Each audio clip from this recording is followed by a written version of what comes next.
ನಮಸ್ಕಾರ ಎಲ್ರಿಗೂ ಅರುಣೋದಯ ಕನ್ನಡ ವ್ಲಾಗ್ಸ್ಗೆ ಸ್ವಾಗತ.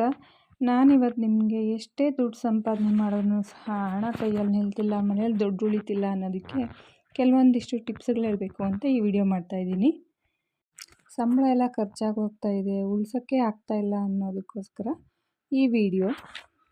ಫಸ್ಟು ನಾವೇನು ಮಾಡಬೇಕು ಅಂತ ಹೇಳಿದ್ರೆ, ದುಡ್ದಿದ್ದ ದುಡ್ಡು 1 ತಿಂಗಳು ಸ್ಯಾಲ್ರಿ ಅಂತ ಬಂದಾಗ ಅಥವಾ ನಮ್ಗೆ ಯಾವುದೇ ರೀತಿ ದುಡ್ಡು ಅಂತೇಳಿ ಬಂದಾಗ ಮನೆಯಲ್ಲಿ ಒಂದು ದಿವಸನಾದರೂ ನಮ್ಮ ಶ್ರಮದ ಫಲ ಅಂತೇಳಿ ಇಡಲೇಬೇಕು. ಇಟ್ಟಿದ ನಂತರ ಮಾರನೇ ದಿವಸದಿಂದ ಆ ದುಡ್ಡನ್ನು ಖರ್ಚು ಮಾಡಲಿಕ್ಕೆ ಸ್ಟಾರ್ಟ್ ಮಾಡಬೇಕು. ನಾವು ಈಗ ಸಂಬಳ ಬಂದಿದೆ, ಆ ದುಡ್ಡನ್ನೆಲ್ಲ ತೆಗೆದು ಬಿಡೋಣ, ಲೈಟ್ ಬಿಲ್ಲು, ತರಕಾರಿಗೆ, ಮನೆ ಖರ್ಚಿಗೆ ಏನೇನು ಬೇಕೋ ಎಲ್ಲ ಬರೆದು ಇಟ್ಬಿಟ್ಟು ಮತ್ತೆ ಖರ್ಚು ಮಾಡೋದಕ್ಕೆ ಸ್ಟಾರ್ಟ್ ಮಾಡ್ತೀವಿ. ಸೊ ಆ ಥರ ಮಾಡಬಾರ್ದು. ಒಂದು ದಿವಸದ ಮಟ್ಟಿಗಾದರೂ ಹಣನ ಉಳಿಸ್ಕೊಳ್ಳೋ ಪ್ರಯತ್ನ ಮಾಡಬೇಕು. ಎರಡನೇದೇನು ಅಂತೇಳಿದ್ರೆ, ಮಂಗಳವಾರ ಶನಿವಾರ ದಿವಸ ಉಪ್ಪನ್ನ ಮನೆಗೆ ತರಬಾರ್ದು. ಅದರಲ್ಲೂ ರಾತ್ರಿ ಹೊತ್ತಂತೂ ಉಪ್ಪನ್ನ ತರೋ ಪ್ರಯತ್ನ ಮಾಡಬಾರ್ದು. ಇದು ಋಣಬಾಧೆಯನ್ನು ಜಾಸ್ತಿ ಮಾಡುತ್ತೆ ಅಂತ ದೊಡ್ಡವ್ರು ಹೇಳ್ತಿರ್ತಾರೆ. ಅಕಸ್ಮಾತಾಗಿ ತರೋದಿದ್ರೂ ಒಂದು ದಿವಸ ಮುಂಚಿತವಾಗಿಯೇ ತಂದಿಟ್ಕೋಬೇಕು. ನೆಕ್ಸ್ಟ್ ಏನು ಅಂತ ಹೇಳಿದ್ರೆ, ನಾವು ದುಡ್ಡಿಡೋ ಅಂಥ ಜಾಗನ ತುಂಬಾ ನೀಟಾಗಿ ಇಟ್ಕೋಬೇಕಾಗುತ್ತೆ. ಒಂದು ಸಾರಿಗೇ ಉಪ್ಪು ನೀರಲ್ಲಿ ಒಂದು ಸ್ವಲ್ಪ ಒರೆಸಿ, ಅಮಾವಾಸ್ಯೆ ಹುಣ್ಣಿಮೆಗಳಿರೋಂಥ ಟೈಮಲ್ಲಿ ಉಪ್ಪು ನೀರನ್ನೆಲ್ಲ ತೊಗೊಂಡು ಅದರಲ್ಲೆಲ್ಲ ಒರೆಸಿ ಧೂಪ ಆ ಥರ ಎಲ್ಲ ಹಾಕಿ ಸ್ಮೆಲ್ಲು ಚೆನ್ನಾಗಿರೋ ಥರ ಆ ಜಾಗನ ಇಟ್ಕೋಬೇಕಾಗುತ್ತೆ. ಯಾಕಂದರೆ ಲಕ್ಷ್ಮಿ ಇರೋ ಜಾಗ ತುಂಬ ಸುವಾಸನೆ ಭರಿತವಾಗಿರುವಂಥದ್ದು ಒಳ್ಳೆಯದಿರುತ್ತೆ.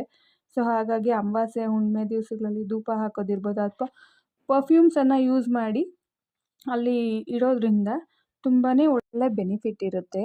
ಸೊ ನೆಕ್ಸ್ಟ್ ಏನು ಅಂತ ಹೇಳಿದ್ರೆ, ವ್ಯಾನಿಟಿ ಬ್ಯಾಗು ಅಥವಾ ಪರ್ಸ್ಗಳಲ್ಲಿ ನಾವು ಎಲ್ಲಾದರೂ ಹೋಗಿ ಬಂದಂಥ ಬಿಲ್ಲುಗಳನ್ನು ಮತ್ತು ಬಸ್ ಟಿಕೆಟ್ಸ್ಗಳನ್ನು ಇಟ್ಕೊಂಡಿರ್ತೀವಿ. ಸೊ ಆ ಥರ ಬಿಲ್ಲು ಟಿಕೆಟ್ಸ್ಗಳನ್ನು ಇದ್ದಾಗ ಯಾವಾಗೂ ನಮ್ಮ ದುಡ್ಡು ಬರೀ ಖರ್ಚಿಗೆ ಹೋಗ್ತಾ ಇರುತ್ತೆ.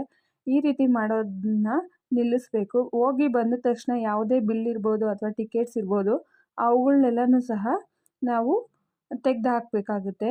ನೆಕ್ಸ್ಟ್ ಏನು ಅಂತ ಹೇಳಿದ್ರೆ, ವ್ಯಾನಿಟಿ ಬ್ಯಾಗ್ಸು ಅಥವಾ ಪರ್ಸ್ಗಳಿರುತ್ತಲ್ಲ ಅದನ್ನು ತುಂಬ ನೀಟಾಗಿ ಇಟ್ಕೊಂಡಿರಬೇಕಾಗುತ್ತೆ. ಕೊಳಕಾಗಿ ಅಥವಾ ಕಿತ್ತೋಗಿದೆ, ಜಿಪ್ ಹೋಗಿದೆ ಅಂತ ಹೇಳಿದ್ರೆ ಇರಲಿ ಬಿಡು ಪರವಾಗಿಲ್ಲ ಯೂಸ್ ಮಾಡೋಣ ಅಂಥೇಳಿ ಆ ಥರ ಎಲ್ಲನೂ ಇಟ್ಕೋಬಾರ್ದು. ಏನೇ ಇದ್ರೂ ಸಹ ನೀಟಾಗಿ ಇಟ್ಕೋಬೇಕು. ಅದನ್ನು ನಾವು ಚೇಂಜ್ ಮಾಡ್ತಾ ಇರಬೇಕು.